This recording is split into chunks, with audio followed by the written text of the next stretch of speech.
Assalamualaikum warahmatullahi wabarakatuh. Waalaikumsalam warahmatullahi Pemirsa, ini wabarakatuh. judul acaranya bedah takdir. Jadi takdir itu ada dua. Takdir yang dipengaruhi oleh usaha, takdir yang tidak dipengaruhi oleh usaha. Ini semua dari referensi itu, kesimpulannya itu dari berbagai pendapat. Jadi takdir yang dipengaruhi oleh usaha itu, kalau usahanya tidak dijalankan maka takdirnya tidak akan terjadi. Nah, takdir yang mutlak, takdir yang tidak dipengaruhi usaha itu, kita punya bapak, ayah dan ibu, si A dan si B. Itu nggak bisa. Hanya dua. Yang kedua, kematian. Jadi ajal itu tidak bisa diundurkan, tidak dimajukan. Nah, ajal. Jadi ajal itu ketika orang dicabut nyawanya. Beda usia dengan umur deh. Jadi kalau di ulang tahun panjang umurnya itu betul itu.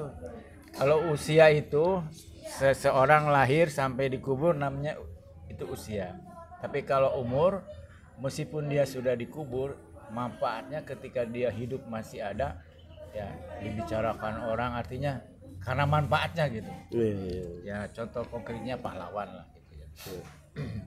Pak Haji misalnya amal jariah di masjid, nah itu ngajar, nah itu muridnya sampai sekarang memanfaatkan yang di guru-guru atau pak kerja dan sebagainya itu. Jadi takdir yang mutlak itu hanya kita punya ayah dan ibu sama kematian. Nah, kalau takdir yang dipengaruhi oleh usaha itu, misalnya Prabowo, orang sering kali bilang itu sudah dicatat di Lauben. Tapi kalau tidak daftar ke KPU, apakah dia mungkin jadi presiden? Nggak mungkin. Nah, itu usahanya, itu salah satunya adalah daftar ke KPU. Nah, di dalam hidup itu tentunya ada pasang surut juga seperti gelombang. Iya betul. Nah, pertanyaannya bagaimana Pak Haji? Nah, gelombang itu ada tiga hal tuh: kesuksesan, kebahagiaan, dan kemuliaan. Kesuksesan itu tercapainya sesuatu yang diinginkan, itu namanya sukses.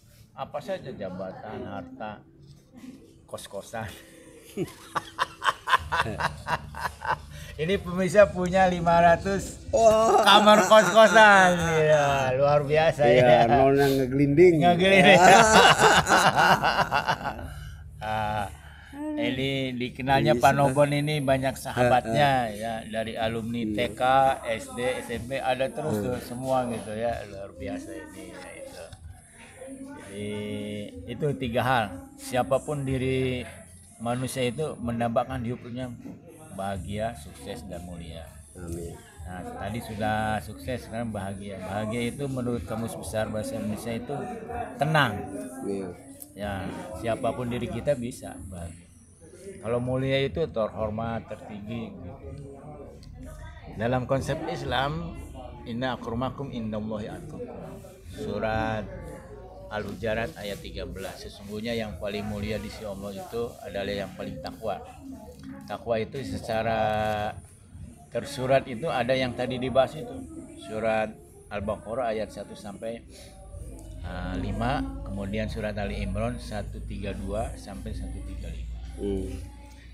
Nah, yang ingin kita gali adalah bagaimana Pak Haji perjalanan hidup itu ketika di titik bawah itu bangkit lagi, apa itu bisa bangkit lagi. Kemudian ketika Pak Haji mencapai puncaknya, menurut Pak Haji sendiri apa kesuksesan, apa kebahagiaan itu, apa ini nilai-nilainya, misalnya tekun, sabar gitu ya, dan seterusnya. Nah, ya sekali mana aja, mau titik bawah, titik atas. Titik bawah itu, aduh, pernah setiap orang itu hampir putus asa gitu, bahkan mungkin mau bunuh diri lah. Itu kondisi kejiwaan seperti itu semuanya mengalami. Begitu juga titik atas, gelombang atas, bahagia sekali misalnya karena anaknya jadi anu atau misalnya jadi kabin di Disnaker sepanjang seumur hidup. Itu naik pindah. Ada lagi termasuk ruangan. Eta ruangan itu menang naonnya ada naik pindah. Ternyata sudah tahu seluk-beluknya gitu. Jadi kalau apa namanya pindah lagi kan tidak tahu, harus belajar lagi gitu kan. Iya. Jadi Pak Haji mau menjawab yang mana terserah, titik terendah, titik tertinggi mana, mana dulu. Apa itu kebahagiaan, kesuksesan, kemuliaan? Nah, saya harus dimulai dari mana ini tuh? Baik, terima kasih Pak Priyatna. Ya. Assalamualaikum warahmatullahi wabarakatuh. Nah, ini pagi-pagi sudah suruh menyampaikan apa tuh ya, informasi ya. Mohon maaf apabila ada hal-hal yang kurang berkenan, karena ini saya sendiri juga mendadak ini ya. Sebenarnya gini Pak Priyatna. Iya. HPS. Pak HPS ini, kalau saya bercerita dari titik terendah, ini khusus di apa ya, di kepegawaian saya. Memang saya ini dulu awal SK itu harusnya sih di Timur, sekarang sudah menjadi negara ya. Timur karena pada saat itu saya melamar pakai sarjana muda. Ya. Ada sarjana muda dalam proses manajemen Fakultas Ekonomi di Bandung. Saya itu dari sarjana muda sudah melamar ke apa namanya departemen gitu ya. Diterima, tapi SK-nya itu di Timur. Namun pada waktu itu saya ada testing. Dulu ayah namanya tambal sulam tuh, saya ngalamin. Enggak, itu testing memang formasi kebutuhan tingkat nasional. Tahun 86 kalau nggak salah ya. Itu kan program pemerintah sampai ditempatkan di pelosok-pelosok ya, kecamatan. Ya. Saya kebetulan di Timur. Pada waktu itu pakai sarjana muda. Sempat itu ke Timur. Saya nggak sempat ke Timur karena saya sendiri juga sedang menyelesaikan skripsi S1-nya. Pada waktu dulu tahun 80 itu ada apa namanya program pengalihan. Iya bisa. Misalnya program pengalihan itu dari program yang SKS ke paket yang lama ke SKS ya. Paket yang lama itu ada program Sarmud. Saya ngikutin. Setelah S1-nya adalah S1-nya pakai SKS sistemnya. Itu masih 12 atau udah SE itu nih? Udah SE baru muncul sistem SE gitu ya. 90-an itu. 80 udah mulai itu, 86 tuh. SE. Kebetulan saya juga lulus S1-nya 86. Tahun 86. Nah, waktu itu SK dapat, saya nggak laksanakan tugas, menunggu SK mutasian. Kok masih CPNS bisa mutasi ya? Iya, waktu itu kebutuhan gitu. Kebutuhan di kota Kabupaten Cirebon itu butuh, dan pada waktu itu memang Bapak di situ tugasnya. Saya ngehonor. Orang tua di situ tugasnya. Orang tua bukan di Cirebon, di sana di Indramayu. Oh. Nah, setelah itu usulan ini turunlah 87 saya menjadi di Cirebon. Kalau dulu kan kabupaten kota karena instansi vertikal. Apa itu yang dirasakan tuh? Itu kan titik terendah ya artinya. Ya. Di tempatnya jauh ya. Iya, di tempatnya jauh. Suruh perang dulu itunya. Kebetulan waktu itu masih rada rawan gitu ya. Nah, setelah pindah, nah saya nih mengalami apa ya namanya, titik terendahnya begini ya. Itu kan ketentuan yang baru bahwa harus 2C 2 tahun. Ya.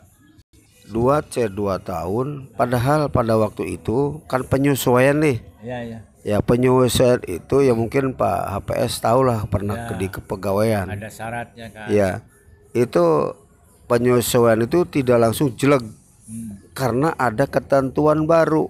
Sehari itu saya lewatnya sehari Hmm.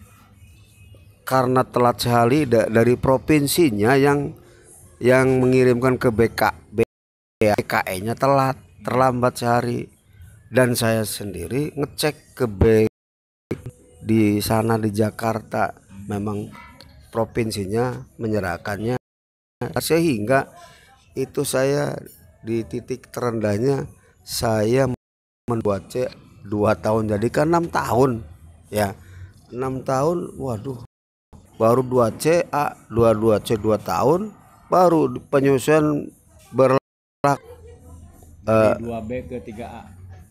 dari 2 C 2 tahun ke A, jadi 6 tahun saya di situ di ini. Nah setelah itu, setelah 2 C 2 tahun menunggu apa namanya udah 3A ya, 3A naik ke udah itu 3B. Setelah itu ada otonomi daerah, kebetulan kebetulan saya sudah 4A tuh menjadi kasih diangkat tuh. Iya. Udah 4A pada waktu itu. Setelah jadi kasih 4A ya naik jadi kabit, tapi setelah itu masih terganjal terus menunggu atasan TU kan ada kepala dinas, dari kepala dinas sekretaris.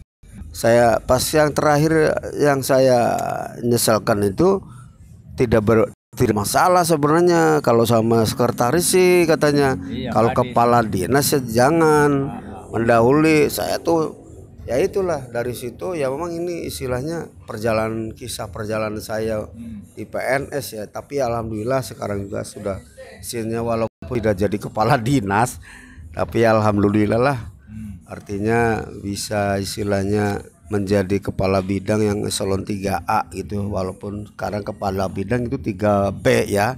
Tapi alhamdulillah kalau saya sudah kepala bidang yang orang lama gitu, yang pertama kali ada bidangnya itu. Kepala bidang nanti didinya terus itu.